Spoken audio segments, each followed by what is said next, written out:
Dilatação térmica, tudo que eu explicar para vocês nessa aula é válido também para contração, certo? Dilatação, contração, uma é o oposto da outra. Por questões óbvias, se você fornece calor para um corpo, certo? A tendência dele é de aumentar o seu tamanho, isso é dilatação. Se você vai lá e retira calor dele, a tendência dele contrair. Então, tudo que eu explicar para vocês falando sobre dilatação também é válido quando a gente fala sobre contração, certo? Para um corpo dilatar, ele tem que receber calor, certo? Se ele recebe calor, uma das possíveis consequências não é o aumento da temperatura? É isso? Eu estou falando possíveis consequências, tem várias consequências. Quando o corpo troca calor, ele pode mudar a temperatura, ele pode mudar de fase, pode dilatar, pode contrair. Então, uma das possíveis consequências é a dilatação ou contração. Então, se um corpo recebe calor, a temperatura dele aumenta. Se a temperatura dele aumenta, a tendência dele é de dilatar, certo? Dilatação, quando a gente estuda dilatação, gente, eu coloco os três tipos, linear, superficial e a volumétrica. Só que, se for ver certinho mesmo, gente, realmente o que acontece, o que existe, é apenas um tipo só de dilatação, que é aquela dilatação volumétrica ali. Então, olha só, por exemplo, eu tenho aqui um giz, forneço calor para esse giz. O que vai acontecer com a temperatura dele? Vai aumentar, certo? Vocês lembram da aula passada que temperatura é a medida do grau de agitação das moléculas de um corpo. Um corpo possui as moléculas que estão em constante movimento, vibração. Se você vai lá e mede o grau dessa agitação, você está medindo a temperatura. Esse giz aqui, ele recebe calor. Todo mundo concorda que a agitação das moléculas vai aumentar. Se a agitação das moléculas aumenta, o espaço entre elas também vai aumentar. Ou seja, o que vai acontecer com o tamanho desse giz? Ele vai aumentar. Só que o tamanho desse giz, vocês concordam comigo que dilata tanto no seu comprimento, ele vai aumentar o seu comprimento, mas ele vai aumentar também a sua espessura? Vai ou não vai? Ele vai aumentar no comprimento e também a espessura. Só que tem um porém. Se você comparar a dilatação que esse giz vai sofrer na sua grossura, aqui na sua espessura, é desprezível com a dilatação que esse cara vai sofrer no comprimento. Vocês entenderam, gente? Ele vai dilatar muito mais no seu comprimento do que na sua espessura. Então quer dizer que a gente despreza, olha só, a gente despreza a dilatação que esse giz sofreria na sua espessura e considera apenas a dilatação que esse cara vai sofrer no seu comprimento. E, portanto, a dilatação que esse cara vai sofrer é o que a gente chama de dilatação linear. Mesma coisa quando você tem uma chapa. Você tem uma chapa lá, certo? Uma tábua, uma mesa, assim, sei lá. Se você fornece calor, você tem uma chapa de cobre. Se você fornecer calor para essa chapa, ela não vai aumentar a área dela? Vai aumentar a área dela. Agora eu pergunto, vai aumentar também a espessura? Vai ou não vai? Vai aumentar a espessura também. Só que se você comparar o aumento da espessura com o aumento da área, o aumento da espessura não é muito mais considerável do que o aumento da área, não é muito mais considerável do que o aumento da espessura? Por isso que a gente despreza esse aumento. Portanto, considera apenas a dilatação que a gente chama de superficial. A volumétrica nas três dimensões, né, em todos os lados, e a gente considera o objeto tridimensional e variando tudo. Primeiro aqui, a dilatação linear. Você fala assim, mas como é que eu vou saber se é dilatação linear, superficial ou volumétrica? Gente, a dilatação chamada de linear, o corpo a gente chama ele de distribuição linear de matéria. O que é uma distribuição linear de matéria? Um fio, um cano, uma barra, uma ponte. Uma distribuição linear daquela matéria lá. Se o exercício começa falando assim, um fio de cobre, pananana. Se ele está falando um fio de cobre, gente, ele quer que você trabalhe com a dilatação linear, superficial, volumétrica. Só pode ser a linear. Então toma cuidado, você tem que retirar todas as informações que você precisa, que ele fornece, linear. Se ele fala, considere uma chapa de ferro constituída de tantos diários, metro quadrado, enfim. Se ele está falando de chapa, dilatação superficial. E assim por diante. Se você tem, portanto, uma distribuição linear de matéria, você tem um fio, certo? Esse fio, antes de você fornecer calor para esse fio, ele não estava numa temperatura? Ele estava numa temperatura e ele possuía um comprimento inicial, que eu estou chamando aqui de L0, certo? Tinha uma temperatura e um comprimento inicial. Forneço calor, temperatura desse cara aumenta. O espaço entre as moléculas aumenta, ele dilata. Ele não vai para um comprimento final, que eu estou chamando aqui de LF, certo? Ele sai de um comprimento inicial, que é o L0, e vai para um comprimento final, que é o LF.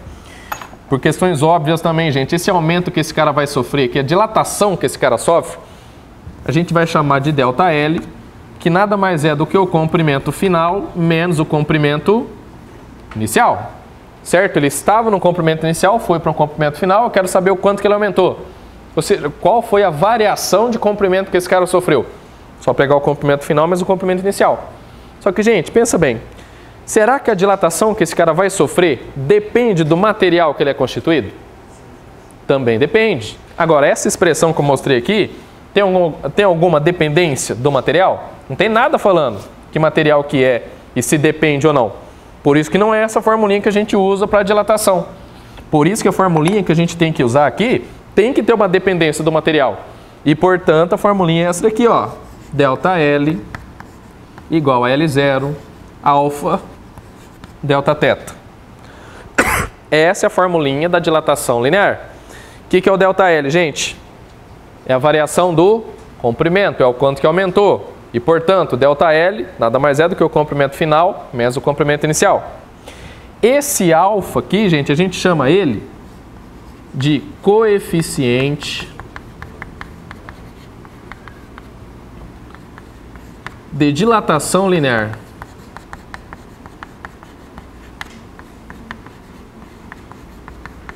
Aí que tá. Cada material possui o seu coeficiente de dilatação. O cobre possui um, o aço possui outro e assim por diante. Então a formulinha, a parte da formulinha, melhor dizendo, que nos dá a dependência do material é justamente o coeficiente de dilatação. Alfa, portanto, a gente chama de coeficiente de dilatação linear, certo? E eu repito, cada substância possui o seu. Agora, olhando para essa expressão aqui, gente, quanto maior for o coeficiente de dilatação daquele material, maior vai ser a dilatação que ele vai sofrer. Vocês concordam comigo, gente? Olha só.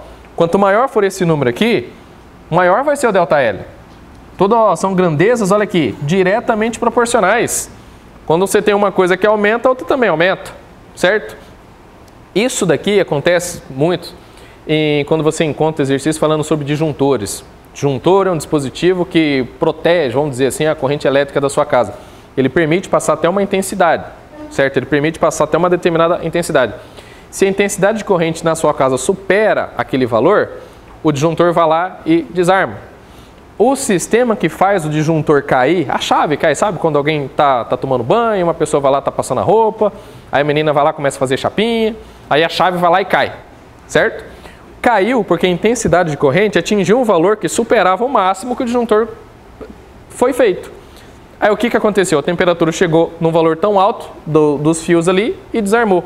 O que fez desarmar esse disjuntor é o que a gente chama de lâmina bimetálica. É uma coisa nesse sentido assim, ó. Deixa eu fazer esse esqueminha aqui, ó. Você tem uma lâmina aqui, chama daqui de A, ligada fortemente aqui de forma unida. Vou colocar do mesmo tamanho também, ó. Que eu estou chamando de B, certo? E isso daqui está fixo nessa posição aqui. Vou considerar também que o coeficiente de dilatação linear do A seja maior do que o coeficiente de dilatação linear do B. Vamos pensar. Isso daqui está fixo.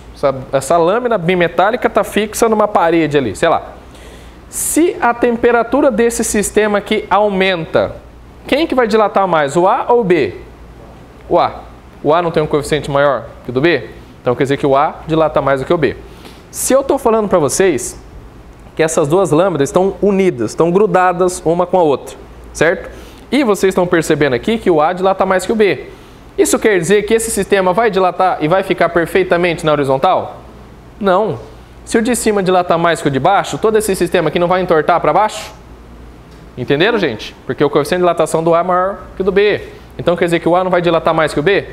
Se o A dilata mais que o B, todo o sistema entorta para baixo quando a temperatura aumenta. O vestibular adora colocar uma situação como essa e fala, olha, se o conjunto inteiro for aquecido, a lâmina bimetálica entortará para baixo. Tá certo? E se for resfriado esse sistema aqui, ó? Se ao invés de fornecer calor e aumentar a temperatura, eu retiro o calor e a temperatura diminui. quem que vai contrair mais, o A ou o B? O A ou o B? Ó, o ΔL, que é a variação do comprimento, não é diretamente proporcional aos alfas? Do A e do B aqui, ó, é diretamente proporcional. Se você aumenta a temperatura, quanto maior o alfa, maior a dilatação, correto? Agora, quanto mais você diminui a temperatura, o que vai sofrer uma maior contração também vai ser o que tiver a maior alfa. Vocês entenderam, gente? O maior alfa ali, o que tiver, quanto maior o coeficiente de dilatação, maior vai ser a variação no comprimento, quando aumenta ou diminui a temperatura. Então aqui, a primeira hipótese, a primeira situação que eu tinha feito, aumenta a temperatura, para onde que entorta? Para baixo. Por quê? Porque o A dilata mais que o B. Por quê? Porque o coeficiente dele é maior que o do B. Tá, e se diminuir a temperatura, o sistema entorta para onde? Para cima. Por quê? O alfa do A é maior do que o do B, então ele vai contrair mais que o B. Vocês entenderam isso, gente? Isso daqui cai direto em vestibular. Isso daqui está dentro do disjuntor que eu falei para vocês. A corrente elétrica vai passar por aqui e vai aumentar a temperatura. E quanto maior a corrente elétrica, vocês estudaram agora há pouco ali resistência elétrica. Quanto maior a intensidade de corrente, maior vai ser a dissipação de calor.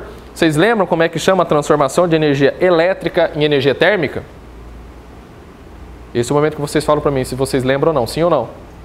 O efeito de transformar energia elétrica em energia térmica chama-se efeito Joule.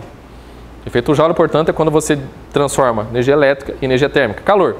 Tudo que funciona com eletricidade, gente, não gera calor? Tudo, portanto, que funciona com energia elétrica, está presente ali o efeito Joule, que é o que vai acontecer aqui, é o que acontece dentro de um disjuntor. Nada mais que ele utiliza desse processo de dilatação térmica linear.